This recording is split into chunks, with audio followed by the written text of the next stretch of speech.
भैया, आज कुल मिला जुला के ये फाइनल हुआ कि आज रात को हमारा परिवार जा रहा है मनीष चौराहा शुक्ला अंकल के यहाँ बढ़िया गर्मा गर्म चाट का मजा उठाने। लेकिन क्या है ना भैया, एक खूबसूरत पल का लुत्फ मैंडी नहीं उठा पाएगी, क्योंकि मैंडी खाएगी घर का पौष्टिक खाना, दाल खिचड़ी। वैसे भी हमें स्ट्रीट फूड नहीं ही खाना है, हमारा गला खराब हो जाता है। अच्छा, तुम तो ऐसे बोल रही हो जैसे पूरा दुनिया में सिर्फ तुम ही गाना गाती हो। तुम्हें पता है मैंडी, सुर सम्राज्ञी भारत रत्न स्वर्गीय श्री लता मंगेशकर जी, उन्हें भी गोलगप्पे खाना बहुत पसंद था। और उन्होंने तो अपने एक इंटरव्यू में भी कहा था, ये जो लोग भी कहते हैं ना कि ये गोलगप्पा चाट आदि खाने से गला खराब हो जाता है, ये सब सिर्फ दिखावा और बहानेबाजी है। बिल्कुल सही कहा है प्रथम भैया। अब बताओ मैंडी, तुम्हें क्या लगता है पूरे दुनिया में सिर्फ तुम ही गायिका हो? ठीक है ठीक है, चलिए ये सब तो चलता रहेगा। जीजू अब आप बता दीजिए आज आपका दिन कैसा था? अरे शिवानी, हम तो बता देंगे अपना दिन कैसा था, लेकिन 2 दिन बाद बताएंगे। और एक बात, अरे भैया क्या है कि अपना वीरू जो है ना स्कूल में खेल रहा होगा क्रिकेट और डाल रहा होगा गेंद टप्पे पे टप्पे, तो भैया उसके बिना आज खाएंगे हम लोग जल करके शुक्लाचार्य जी के पास चाट और गोलगप्पे।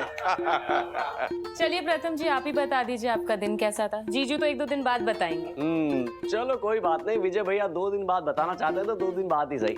मैं तो फिलहाल बता देता हूँ भाई, मेरा दिन तो शानदार था। वो क्या है कि काशी में मेरे नुक्कड़ नाटक शुरू हो गए हैं और पहली बार मैं काशी में नुक्कड़ नाटक कर रहा हूँ, इसीलिए मुझे बहुत मजा आ रहा है और साथ ही बहुत कुछ सीखने को मिल रहा है। अरे ये तो बहुत बढ़िया बात है प्रथम बाबू। अरे घर में तो एक्टिंग आपका देखते रहते हैं, कभी नुक्कड़ नाटक दिखला दीजिएगा महाराज, थोड़ा आनंद ले लेंगे आपके लाइव एक्टिंग का। बिल्कुल।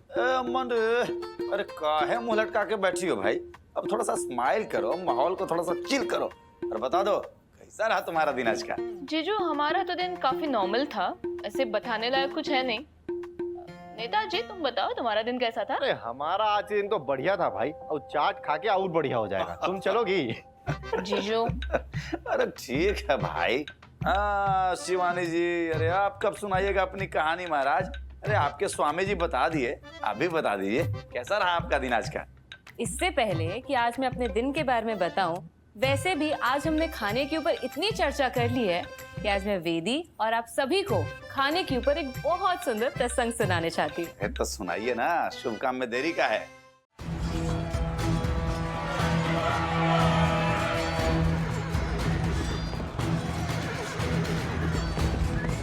दसवें दिन महावीर अर्जुन के तीखे बाणों से भीष्म पितामह भूमि पर गिर गए। अर्जुन ने बाणों से बनाई शैया पर ही उन्हें लिटा दिया था।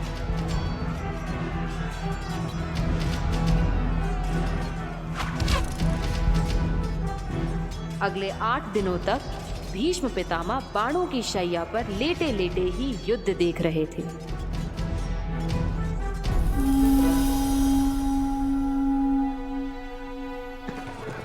पांडवों की विजय के साथ युद्ध समाप्त हुआ और द्रौपदी के साथ 5 पांडव पितामह का आशीष लेने उनके पास आए। भीष्म ने उन्हें जो उपदेश दिया उसे महाभारत पुराण में शांति पर्व के नाम से जाना जाता है। भीष्म पितामह की उपदेश भरी बातें सुनकर द्रौपदी शांत नहीं रह पाई। उन्होंने कहा, पितामह, आप उन्हें धर्म का पाठ पढ़ा रहे हैं जो जीवन भर धर्म का पालन करते रहे। अच्छा होता कि आप दुर्योधन, दुःशासन और कौरवों को धर्म की मर्यादा समझाते। उस दिन धर्मराज युधिष्ठिर ने द्वयुद्ध क्रीड़ा में पहले अपने आप को, फिर अपने भाइयों को और उसके बाद मुझे भी दांव पर लगा दिया। तब आप चुप क्यों रहे? भरी सभा में जब दुःशासन ने मेरा चीर हरण किया तब भी आप एक शब्द नहीं बोले। पांडवों को वनवास, अज्ञातवास भोगना पड़ा, पर आपने कुछ नहीं कहा। तब आपकी धर्म शिक्षा को क्या हो गया था? पितामह, धर्म तो अटल है, उसे सुविधानुसार कहा नहीं जा सकता। यह हास्यास्पद संयोग है कि आप उनके सामने धर्म कह नहीं पाए, जिन्हें धर्म ज्ञान की आवश्यकता थी, और उनके सामने कह रहे हैं जो धर्म पथ के ही पथिक हैं। द्रौपदी के प्रश्नों ने पांडवों को विचलित कर दिया। धर्मराज युधिष्ठिर ने द्रौपदी को शांत हो जाने की आज्ञा तक दे दी, परंतु पितामह ने कहा, पुत्र युधिष्ठिर, द्रौपदी एक विदुषी कन्या है। इसने जो पूछा है उसकी मैं प्रशंसा करता हूँ। द्रौपदी के प्रश्न केवल इस युग के लिए। रात 9:30 बजे देखिए जी टीवी का एक बेहतरीन शो जाने अनजाने हम मिले। आइए दिखाते हैं इस बेहतरीन शो की कुछ बेहतरीन झलकियाँ। अगर वो मुझे ले जाने नहीं आया तो ठीक है, पर अब मैं यही रहूंगी, उसके घर कभी नहीं जाऊंगी। बात तो तुम हमारे साथ कोऑपरेट कर रहे हो, ना ही तुम हमारी मदद कर रहे हो, इसलिए मुझे तुम्हें अभी पुलिस के हवाले करना पड़ेगा। पुलिस? सर मैं क्या आपको कोई चोरों चुका दिखता हूँ? तेरी तो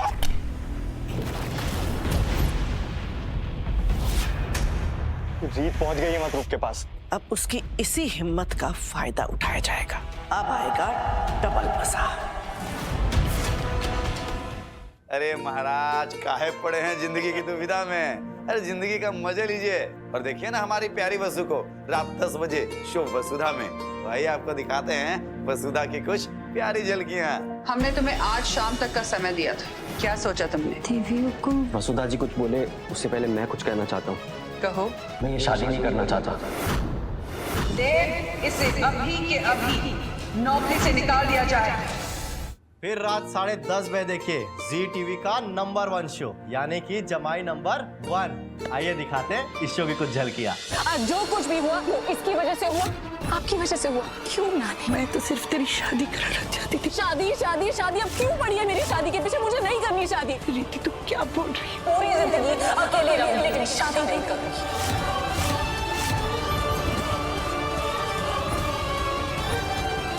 रीति की शादी नहीं देख पाओगी। क्या महाराज कैसी लगी सारे शोज की झलकियाँ? मजा आया ना? अरे हम और नेताजी तो खूब मजा लिए, अरे खूब एंजॉय किए और उम्मीद करते हैं कि आप लोग भी खूब एंजॉय किए होंगे। तो चलिए जुड़े रहिए हमारा परिवार और जी टीवी के साथ, क्योंकि प्यार से भरा संसार दिखाएगा हमारा परिवार।